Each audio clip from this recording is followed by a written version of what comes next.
Los paramyxovirus. Veamos cuáles son las características de la familia de los virus de la parainfluenza, ¿verdad? Tenemos que son virus con envoltura, son virus de nucleocápside helicoidal, en eso se parece mucho a los de la familia Orthomyxoviridae, pero hay dos características muy diferentes que hacen que esta familia sea completamente diferente a la familia Orthomyxoviridae. Número uno, el RNA es no segmentado, es de cadena sencilla y polaridad negativa, pero es no segmentado. En la familia Orthomyxoviridae mirábamos que estaba presente 8 segmentos, ¿verdad? En el virus de la influenza A H1N1. Pero en este caso vean que los virus de la parainfluenza o de la familia Paramyxoviridae es RNA no segmentado. Necesita llevar una enzima, una proteína, la polimerasa RNA, que le permite amplificar su genoma. Y tenemos la quinta característica. Esta quinta característica también hace excepcional, digamos, permite diferenciar a la familia Paramyxoviridae de la familia Orthomyxoviridae. ¿Por qué? Porque decíamos que la Orthomyxoviridae tiene los antígenos hemaglutinina y neuroaminidasa, es muy variable y está sujeto a mucha variación, mucha mutación, y están surgiendo nuevas cepas virales. Pero en el caso del virus de la parainfluenza, la antigenicidad de su hemaglutinina y neuroaminidasa es muy estable, es decir, que no varía. Y presenta una proteína de fusión. Existen 4 serotipos en esta familia Paramyxoviridae. Y ahí podemos observar en esta imagen, ¿verdad? Podemos observar el virus de la familia Paramyxoviridae y podemos observar su genoma, que es único, ¿verdad? No es segmentado. Y ahí podemos observar también las proteínas de la nucleocápside que se asocian, ¿verdad?, a esa hebra de RNA no segmentado. Podemos identificar las proteínas de la matriz proteica que subyace por debajo de la envoltura. La envoltura la estamos reconociendo ahí en rojo, la envoltura en rojo, y podemos observar también las proteínas que se encuentran en la envoltura viral. Entonces aquí tenemos una de las proteínas que tiene función de hemaglutinina y neuroaminidasa. Como ustedes pueden observar, no están separadas. Y tenemos esta que está representada aquí con una flechita, que sería la proteína de fusión. La familia Paramyxoviridae se subdivide en 2 subfamilias. Entonces ahí tenemos que la familia Paramyxoviridae va a estar subdividida en 2 subfamilias. Por un lado tenemos la subfamilia Paramyxovirinae, donde vamos a encontrar 3 géneros de interés: los paramyxovirus, rubolavirus y los morbillivirus. En este caso tenemos los paramyxovirus, que van a causar, ¿verdad?, infecciones respiratorias, principalmente del tracto respiratorio superior, aunque hay algunas que también pueden producir infecciones en las vías respiratorias inferiores. Los paramyxovirus, o también conocidos como virus paragripales. Pero también tenemos los rubolavirus, que ahí pues tenemos al virus de las paperas. Y tenemos los morbillivirus, ¿verdad?, donde tenemos al virus del sarampión. Entonces tenemos 2 géneros de virus que causaban enfermedades de la infancia muy frecuentes, ¿verdad? Pero gracias a la vacunación, pues ahora se han tornado poco frecuentes. Y tenemos a la otra subfamilia, que es la subfamilia Pneumovirinae. Si ustedes notan, las subfamilias terminan en inae, ¿verdad? Y tenemos el único representante de la subfamilia Pneumovirinae, tenemos a los neumovirus. En este género de los neumovirus tenemos a uno de los patógenos que nos saca carrera con los niños pequeños, a todos los padres, ¿verdad? Y es el virus sincitial respiratorio. Bien, vamos a ir entonces abordando cada uno de estos géneros. En eso nos vamos a ocupar en el resto de la clase. Vamos a hablar en este caso, del género Paramyxovirus. Entonces ahí tenemos que causa enfermedades del árbol respiratorio superior e inferior, y principalmente vamos a hablar de los serotipos 1 y 3. Estos serotipos 1 y 3 pueden causar CRUP. El CRUP, recuerden que es laringotraqueobronquitis. Obviamente es un nombre, parece trabalengua, ¿verdad? Laringotraqueobronquitis. Entonces, para evitar que se nos enrolle la lengua, entonces generalmente lo mencionamos como CRUP, ¿verdad? También tenemos laringitis y tenemos estas otras complicaciones, ¿verdad? Más que todo en niños pequeños, como la bronquiolitis y la neumonía. Entonces son enfermedades de las vías respiratorias inferiores que pueden suceder en niños pequeños. ¿Cómo se transmiten? Se transmiten a través de gotitas respiratorias y a través del contacto interpersonal directo, ¿verdad? Eso es bien importante. Su periodo de incubación es de 5 a 6 días, es decir, que en 5 a 6 días después de que usted estuvo expuesto a estos virus, puede desarrollar los síntomas.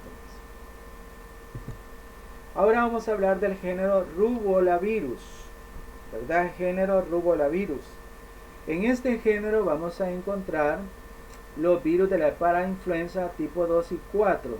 También encontramos el virus de la paperas, que es el más importante en este género. Y vamos a evacuar primero los virus de la parainfluenza tipo 2 y 4 y nos vamos a detener un poquito más en el virus de las paperas. Entonces, los virus paragripales tipo 2 y 4, ¿verdad? El tipo 2 presenta características clínicas semejantes a los virus del género Paramyxovirus tipo 1 y 3. ¿Okay? Entonces decimos que sobre todo van a causar problemas a nivel de bebés y niños, y pueden haber complicaciones como por ejemplo CRUP, neumonía y bronquiolitis.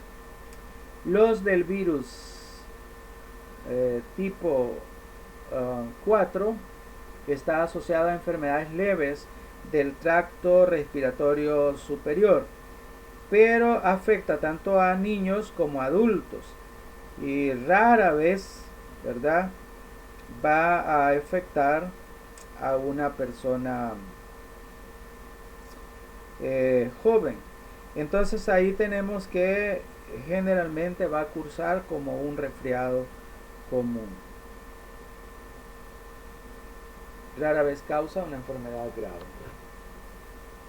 Ahora veamos los virus de la parotiditis. Los virus de la parotiditis, ¿verdad? Eso era bien común en mi niñez, ¿verdad? Era muy común hablar de virus de las paperas o virus de las parotiditis. Comúnmente la gente les llamaba tope, ¿verdad? Y era una inflamación de la glándula parótida y producía pues esa inflamación en la cara. El reservorio de este virus es el humano. El tipo de infección es citolítica, y la enfermedad que produce es la parotiditis epidémica, llamada comúnmente como paperas, ¿verdad? Sin embargo, algo interesante que debemos marcar es que pueden haber complicaciones, porque si hay una diseminación, ¿verdad?, hacia la sangre, entonces puede suceder orquitis en el 20% de los varones, ¿verdad? Es decir, que primero adquieren la inflamación de la glándula parótida y después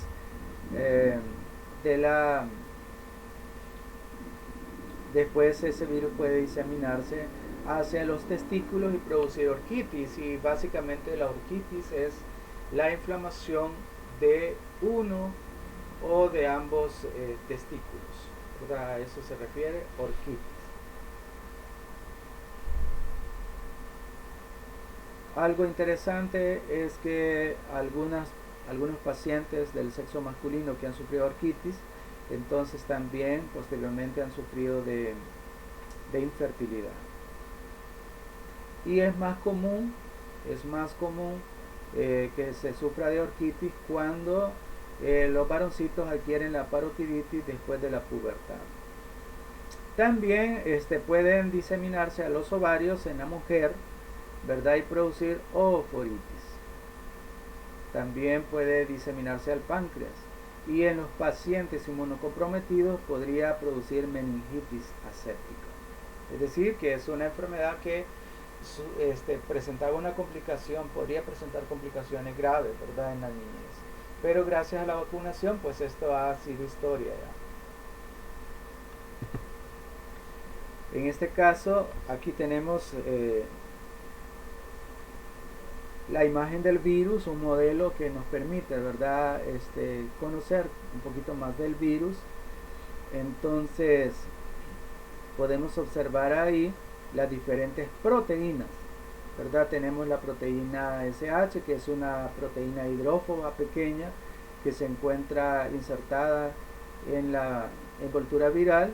Tenemos las proteínas de la matriz que participan en la formación de la envoltura viral y que le da sostén a esa envoltura. También tenemos la proteína de fusión, ¿verdad? Esa proteína de fusión sirve como mediadora de la fusión de la membrana y actividades de hemolicinas. También tenemos a la proteína que tiene las funciones de la hemaglutinina y neuroaminidasa, que también van a participar en la adherencia del virus, ¿verdad? Entonces aquí pues las tenemos juntitas, o sea, una sola proteína con funciones de hemaglutinina y neuroaminidasa. Podemos identificar entonces a esos antígenos de superficie. En el interior de la partícula viral vamos a encontrar la proteína grande, la nucleocápside y la fosfoproteína, que son básicamente proteínas de la nucleocápside. Y esa nucleoproteína que forma la nucleocápside y es la proteína que se asocia a el genoma viral. Y tenemos la proteína P y L que intervienen en la actividad de la polimerasa viral. Entonces ahí tenemos las 8 proteínas que conforman a esta partícula viral. Aquí podemos observar en esta imagen que la inoculación ocurre a través de las vías respiratorias, ¿verdad? Nosotros podemos inhalar el virus, luego hay una replicación local, pero posteriormente el virus llega a la sangre y sabemos que viremia es la presencia de virus en sangre. Entonces la sangre se convierte ya en un vehículo que disemina el virus. Entonces el virus que se replica originalmente en la puerta de entrada puede llegar a la sangre y entonces ocurre una diseminación sistémica, ¿verdad? Y es así como el virus llega a la glándula parótida. El virus se multiplica en las células epiteliales de los conductos glandulares y provoca una inflamación local, ¿verdad? Una inflamación local, y es la inflamación que se observa en la cara de los pacientes con parotiditis.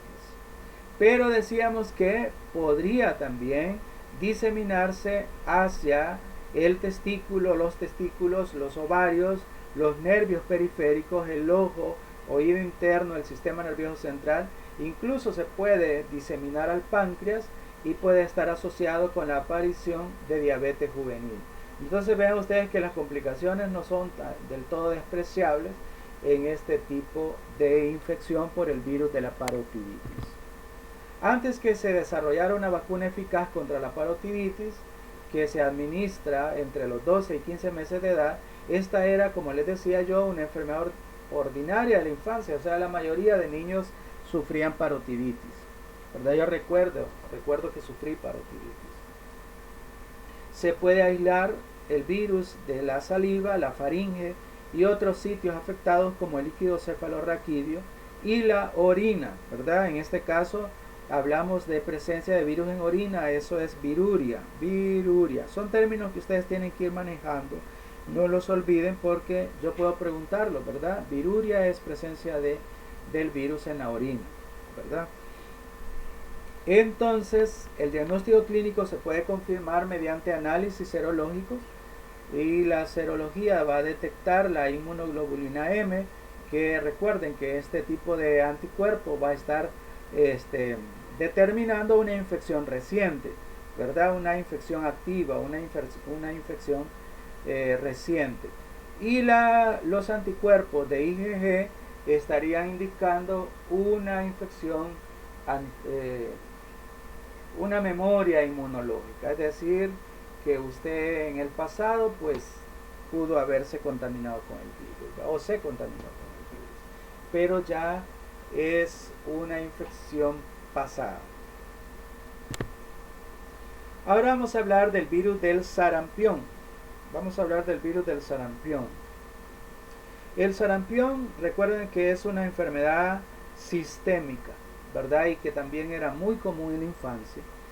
El virus del sarampión pertenece a la familia Paramyxoviridae y al género Morbillivirus. Su genoma es de ARN monocatenario lineal de sentido negativo. Por lo menos presenta 6 proteínas estructurales del virión. Y el receptor de este virus,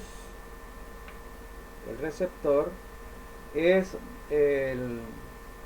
la proteína, que es una proteína cofactor membranal, el CD46.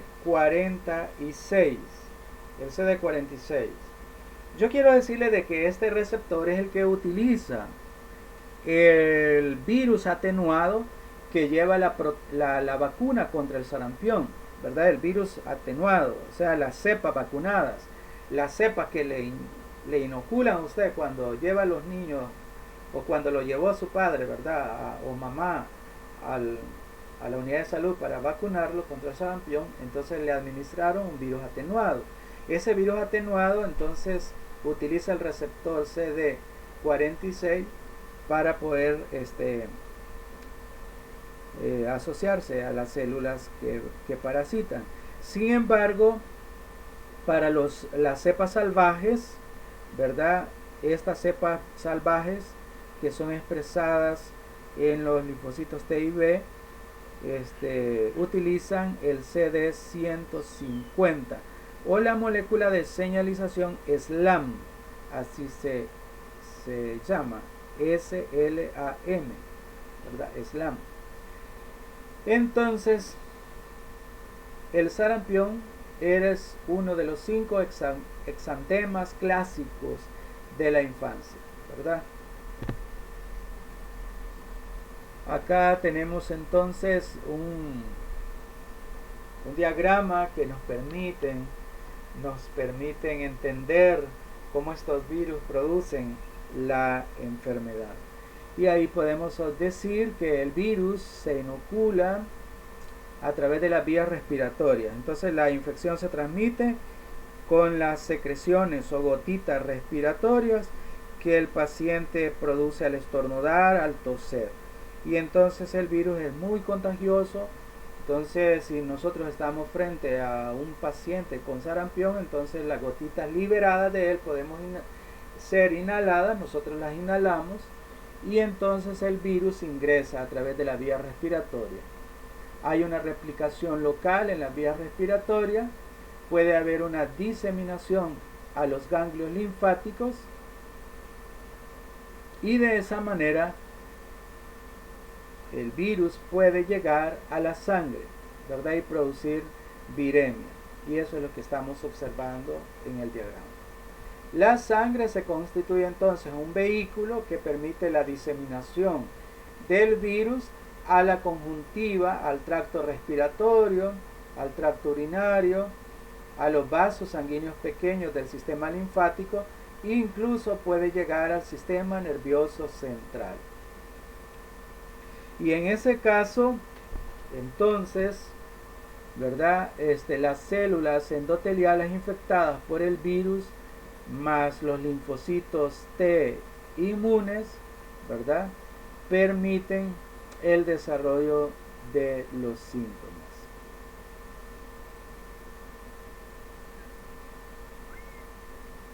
Que decíamos que era una de los exantemas, ¿verdad? Erupciones de la piel producidas en la niñez. Sin embargo, pueden haber algunas complicaciones. Y ahí tenemos que la enfermedad puede remitir, es decir, puede curarse de por vida. Usted no vuelve a desarrollar la enfermedad. Sin embargo, en algunos pacientes puede inducirse encefalitis postinfecciosa, ¿verdad? Puede haber panencefalitis esclerosante subaguda, ¿verdad? Una complicación muy grave del virus del sarampión, y también falta de curación o infección aguda debido a una IMC defectuosa, ¿verdad? Es decir, un sistema inmunológico defectuoso. Y entonces en estos pacientes inmunocomprometidos la enfermedad puede ser fatal. Bien, aquí podemos observar entonces algunas imágenes que nos permiten comprender mejor el cuadro clínico. Veamos ya, ¿verdad? Hemos hablado de que puede haber una enfermedad no complicada, una enfermedad que remite sin ninguna complicación. Y en ese caso la enfermedad no complicada se caracteriza por los siguientes síntomas: fiebre de 38 grados centígrados o más, ¿verdad? Y los síntomas respiratorios. Recuerden de que en la puerta de entrada el virus se replica y esa replicación puede causar cierto daño o lesión a las células del epitelio respiratorio, lo que causará rinorrea, también llamada corriza y tos, ¿verdad? También puede diseminarse a los ojos y producir conjuntivitis. Y a nivel de la mucosa oral vamos a observar una lesión. Esa lesión es bien característica, ¿verdad? Es un enantema patognomónico o conocido también como manchas de Koplik, ¿verdad? ¿Y qué son las manchas de Koplik? Son ciertas lesiones que se pueden observar, unas lesiones pequeñas de aproximadamente 1 a 3 milímetros. Son manchas blancas en la membrana mucosa rojiza y brillantes de la boca y garganta. Y eso es lo que podemos estar observando acá, ¿verdad? Hay una región rojiza y ahí pues observamos esas pequeñas manchitas blancas que se conocen como manchas de Koplik. Entonces el médico, cuando hace abrir la boca al niño, ¿verdad?, y determina la presencia de las manchas de Koplik, entonces estaría indicando que el niño ha sido contaminado por el virus del sarampión. Pero decíamos que posteriormente el virus ingresa a sangre, la sangre lo disemina hacia la piel. Entonces, ¿dónde va a aparecer el eritema maculopapular, que se extiende de la cara a las extremidades? Bien, ¿cómo podemos prevenir este tipo de enfermedad? Bueno, se ha prevenido ya mucho en la población. Ahora ya no se oye, ¿verdad?, que hay casos de sarampión. Y básicamente se da precisamente por los esquemas de vacunación. Entonces ahí tenemos la inmunización activa con virus atenuados. Es muy eficaz, y ya sea sola la vacuna del sarampión o combinada, ¿verdad? Que aquí pues se combina con la vacuna de parotiditis y rubeola, y entonces esa vacuna combinada está previniendo contra estas enfermedades de la infancia. También se puede hacer uso de la inmunoglobulina humana normal, para proteger a niños inmunodeficientes expuestos a la infección, es decir, niños que por sí solos no pueden ellos, ¿verdad?, incluso al ser vacunados, producir anticuerpos. Entonces ya se suministran los anticuerpos elaborados, las inmunoglobulinas humanas normales, para pacientes inmunodeficientes. Ahora vamos a hablar de la subfamilia Pneumovirinae. Ahí en esta subfamilia tenemos al género Pneumovirus. Es un virus con genoma algo más complejo, con mayor número de proteínas víricas específicas y con un ciclo de replicación semejante. Presenta proteínas de cubierta que funcionan como proteínas de unión y otras que actúan como proteínas de fusión. Es decir que hay proteínas de superficie en este virus que favorecen la adherencia y la fusión de la envoltura viral con la membrana plasmática de la célula que parasita. Algo interesante es que este género carece de actividad neuroaminidasa.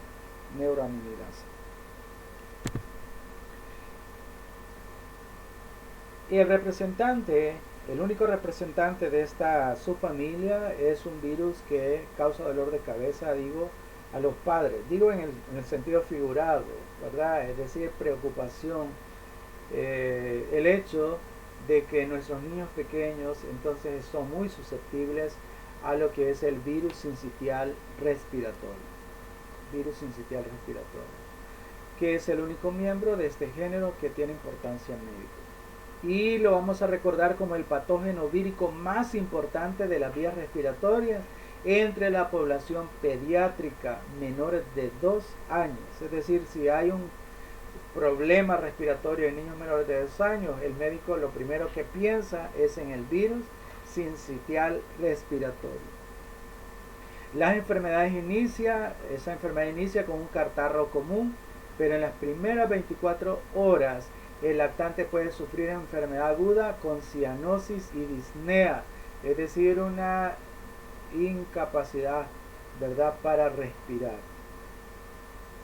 Y entonces se me pone moradito el niño, ¿verdad? Un cianosis. Y es característica encontrar bronquiolitis con o sin infección del parénquima pulmonar que causa neumonitis.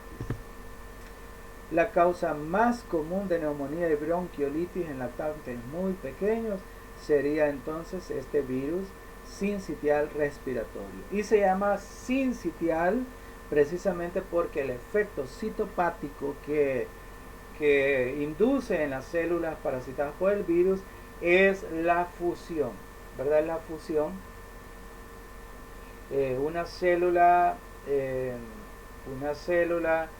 que ha sido parasitada con el virus se fusiona con otra que igualmente ha sido parasitada por el virus y se van fusionando para ir dando origen a un cuerpo, ¿verdad?, multinucleado grande, al cual llamamos sincitio. Recuerden que los sincitios surgen cuando varias células parasitadas por el mismo virus se fusionan.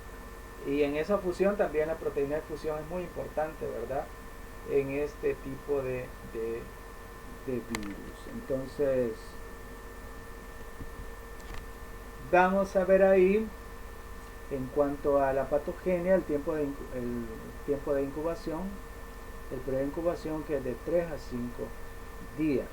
La infección implica principalmente el tracto respiratorio inferior en niños sin diseminación sistémica, es decir, que no hay viremia, ¿verdad? Y la infección en niños es mucho más grave. Ya les decía yo que la bronquiolitis es la primera causa de ingreso de bebé en invierno. Y en los adultos sí que podemos nosotros también infectarnos con el virus sincitial respiratorio, pero en nosotros cursa como una infección respiratoria leve del tracto respiratorio superior. Entonces, algo interesante es que yo puedo contaminarme con el virus sincitial respiratorio y transmitirlo a un niño pequeño.